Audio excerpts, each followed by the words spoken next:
In this dark moment, I believe we're poised to make great progress again, that we can find the light once more. You know, many people have heard me say this, but I've always believed you can define America in one word: possibilities. The defining feature of America: everything is possible.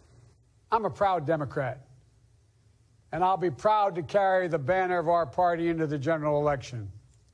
So it's with great honor and humility I accept this nomination for President of the United States of America.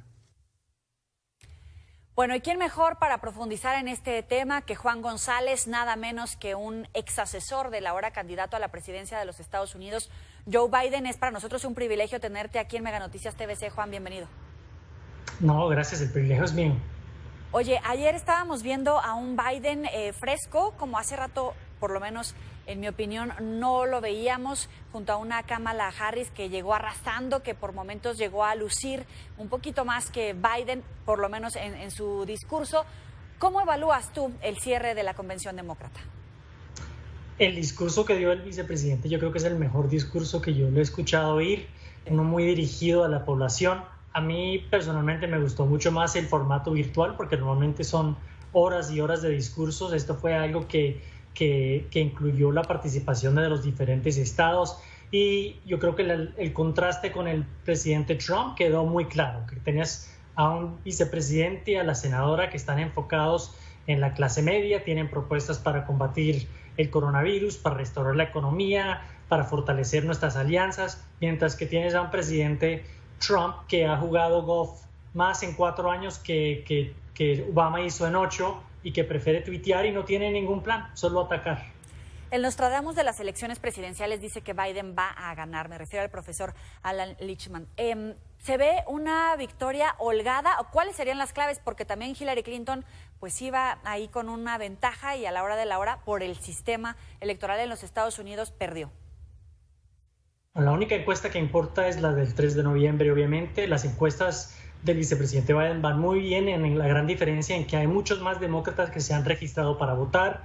También que tienes a Donald Trump, que a contraste del 2016 no puede inventar cosas, ya tiene él un récord que tiene que defender, que es pésimo el récord. Y tienes al vicepresidente, pero también a Kamala Harris, que es, como dijiste, una persona súper carismática, que es hija de migrantes, fue elegida 2 veces al estado más grande de los Estados Unidos, con una política más diversa, y que hemos visto en los debates, sabe debatir muy bien, va a arrasar con Mike Pence.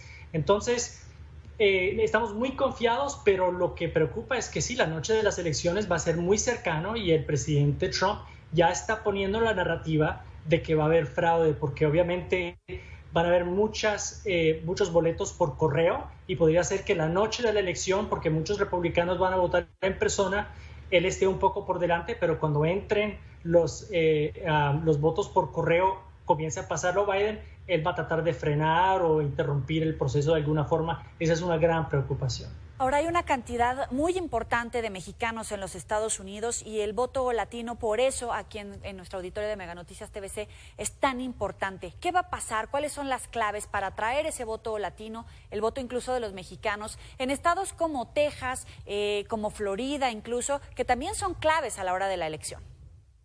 Definitivamente Texas, Arizona definitivamente, el vicepresidente está un poco por delante, y la comunidad mexicana es una que es americana. Muchos estuvieron aquí antes de que las fronteras cambiaran. Entonces la política del vicepresidente Biden ha sido una de enfocarse, él tiene un plan para la comunidad latina que tiene ahora el 14% de desempleo, tiene un plan de los latinos todos, mexicanos todos, quieren saber que la economía va a ser fuerte, que tengan acceso a educación, que tengan acceso a salud. Todas son esas cosas que están en propuestas bastante concretas de la campaña del vicepresidente Biden, pero es más la reforma migratoria que él está proponiendo, y que él ya tiene escrita y ha dicho que el primer día la va a presentar, es una que va a tratar a los inmigrantes con dignidad en este país, y no a las patadas como hace el presidente Trump. De hecho, muchas de las críticas al presidente Trump es la discriminación con la que se refiere a los migrantes e indocumentados en lo general, pero también el desprecio por aquellos que llegan de ciertos países, América Latina, Centroamérica, obviamente México, pues ha sido blanco de estos ataques. ¿Cuál es la diferencia en la política migratoria del presidente Trump y de lo que podría convertirse en el nuevo presidente Joe Biden?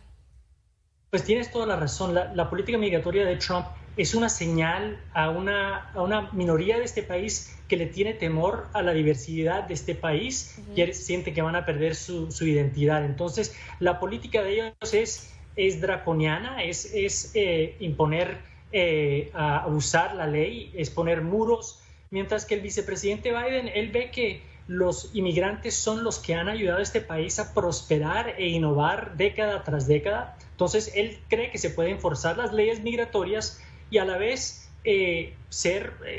respaldar nuestros valores humanitarios. Entonces, no vamos a ir tras las personas que vienen aquí en búsqueda de oportunidad. A los criminales, las personas que son amenazas a la seguridad nacional, van a ser el enfoque del enforzamiento, pero no a una persona que quiere ir a venir a su familia, quiere trabajar y que no es una amenaza, está aquí en búsqueda de oportunidad. Pero también Trump siempre ha utilizado el nivel de deportación que se dio durante la administración del presidente Barack Obama y que Biden pues también era parte del gobierno. ¿Por qué creerle a Biden que va a hacer las cosas diferentes con los migrantes, en este caso los mexicanos, que cuando estaba con Obama? Esto es tema de una conversación mucho más larga, pero lo que tengo que decir es la diferencia entre Obama es que él, en vez de retornar a inmigrantes, los registraba y los reintegraba, los deportaba. Pero en su totalidad él deportaba menos personas que las administraciones anteriores. Eso es algo que es muy importante para diferenciarlo. Y en el 2014 el mismo vicepresidente Biden dijo, miren, no comenzamos bien, tuvimos que cambiar camino. En el 2014 se cambiaron las prioridades de enforzamiento para enfocarse a las amenazas a la seguridad nacional. Y él mismo fue que negoció con el Congreso un plan de casi $1 billón, $1,000 millones para tratar de combatir la pobreza y la violencia, que era lo que estaba motivando a las personas que se migraran. Y esa es la única forma sostenible de manejar la migración irregular hacia los Estados Unidos, es invertir en la prosperidad de los otros países. Ahora, Biden y tú en lo personal tienen un dominio de la situación de América Latina, de México, por supuesto. Un tema que une a los colombianos y a los mexicanos, para que lo sepan, Juan González es colombiano, es el tema del narcotráfico, uno de los grandes problemas que afecta tanto a Colombia como a México y que siempre hacen uso de este tema político en términos, en el caso del presidente Donald Trump, que es una amenaza para la seguridad nacional y por eso argumenta que es necesario deportar, construir un muro fronterizo, etcétera. ¿Cuál es la visión de Biden respecto al combate a la inseguridad, a los cárteles de la droga, etcétera? Bueno, la primera responsabilidad, y lo ha dicho el vicepresidente Biden, es la demanda, porque no existiría el problema de drogas si los estadounidenses no estarían consumiéndola. Número 2, tenemos un problema de tráfico de armas que bajan. Muchos de los carteles están usando armamento americano. Eso es algo que el vicepresidente Biden tiene un récord de combatir al NRA, no sé los símbolos en español, y tener controles pragmáticos sobre las armas. Pero número 3, uno tiene que no solo establecer el Estado de Derecho, tener policía, tener jueces, pero también uno tiene que invertir en las comunidades, porque un joven no quiere unirse a una pandilla, ellos quieren oportunidades económicas, quieren oportunidades de educación. Entonces, cualquier política antinarcóticos tiene que ser balanceada con el Estado de Derecho y con alternativas al narcotráfico. ¿Tú qué le hablas al oído, que le hablabas en su momento al candidato demócrata Joe Biden y que tuviste oportunidad de charlar con él? ¿Qué es lo que dice Biden de México? Bueno, él ama México. La primera vez que visitamos juntos, primero lo que fue a ver fue la Virgen de Chapultepec. De Guadalupe. De Guadalupe, perdón, la Virgen de Guadalupe la fue a visitar. Y él es alguien que ha visitado varias veces. De hecho, él se reunió con López Obrador cuando era candidato. Pero él, durante su tiempo, manejaba un diálogo económico de alto nivel entre los dos países para ver qué más podríamos hacer juntos.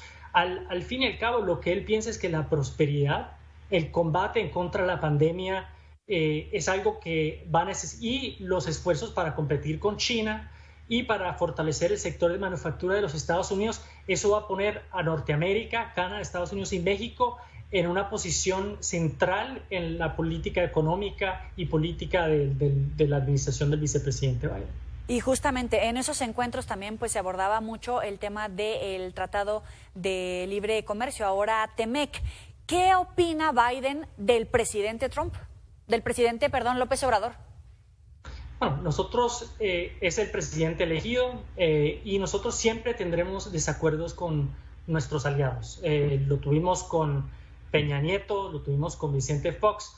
Esas son conversaciones que se hablan de cara a cara, se hacen en privado y se comunican las cosas a veces difíciles. Así es como se hablan los amigos, pero siempre la relación bilateral entre los Estados Unidos y México es una estratégica donde tenemos que trabajar juntos no solo para combatir la migración irregular, sino para la prosperidad y la seguridad de nuestros dos países. Bueno, y hablando de tú a tú, ¿cuál es la experiencia de un colombiano que llega a trabajar a los Estados Unidos a este nivel? Porque es el caso de muchos mexicanos. ¿Cómo es posible que de verdad un mexicano, un colombiano o un latinoamericano pueda llegar a trabajar a los Estados Unidos y ocupar estos puestos? Porque no todos son delincuentes, violadores, ladrones, como dice el presidente Donald Trump. Exacto, somos muchos profesionales y en la administración Obama-Biden teníamos muchos mexicanos que manejaban la política, personas como Stephanie Valencia, Julie Rodríguez, que está en la campaña. Ella es nieta de César Chávez, que fue un activista chicano.